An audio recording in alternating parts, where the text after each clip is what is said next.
ইসলাম advocate Ariful Islam আলিফকে হত্যা করেছে, সেই ইসলাম দিনে দিবালোকে অস্ত্র নিয়ে তাকে হত্যা করেছে সেই ইস্কন।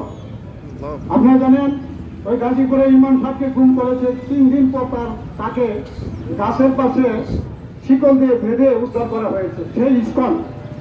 মহাজন হাজিরিন, আপনারা আরও জানেন ইস্কন যে করছে তারা আমাদের সারা দেশে মুসলিম মেয়েদেরকে টার্গেট করে সংঘবদ্ধভাবে তারা দর্শন করে যাচ্ছে সেই ইস্কন।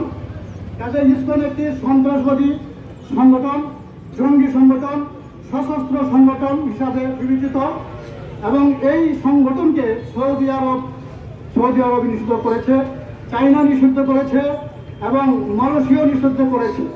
কাজে আমি আমার এই দেশের যারা বর্তমানে কর্মচারী আছেন, আমাদের সরকার আছেন, আমি আপনাদেরকে অনুরোধ করব, অন্যান্য দেশ যেহেতু তাদের ইসলামকে নিষিদ্ধ করেছে, আমাদের দেশে ইসলামকে নিষিদ্ধ করলে ইসলামকে নিষিদ্ধ করতে হবে, ইসলামকে অবিলম্বে নিষিদ্ধ করতে হবে। যদি না করা হয় তাহলে এই দেশের যে অরাজকতা সৃষ্টি হবে, দেশের যে নৈরাজ্যতা সৃষ্টি হবে, তার দায়ভার কিন্তু আপনাদের ঘাড়ে আসবে। কাজে আমরা সংঘবদ্ধভাবে বলে দিতে চাই, ইসকন একটি জঙ্গি সংগঠন, তাকে অতি অনতিবিলম্বে এটা নিষিদ্ধ করা হোক।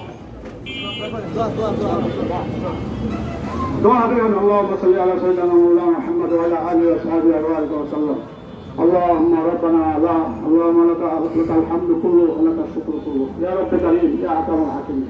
يا الله আপনার জমিনে যে পাপাচার চলছে, হত্যা চলছে, আল্লাহ ইমানের উপর যে আক্রমণ চলছে, মাওলা আমরা সেই বিরুদ্ধে আজকে এই ময়দানে, খালি আকাশের ময়দানে এখানে দাঁড়িয়ে প্রতিবাদ করেছি। আল্লাহ আমাদের প্রতিটা অক্ষরে আল্লাহ আমাদেরকে বিনিময়ে দান করেন মাওলা।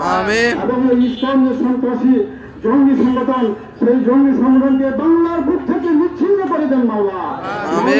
আমাদের সকলকে বুঝার তৌফিক দান করেন, আমাদের সকলকে ঐক্যবদ্ধ হয়ে হিন্দু খ্রিস্টান মুসলিম সকল ধর্ম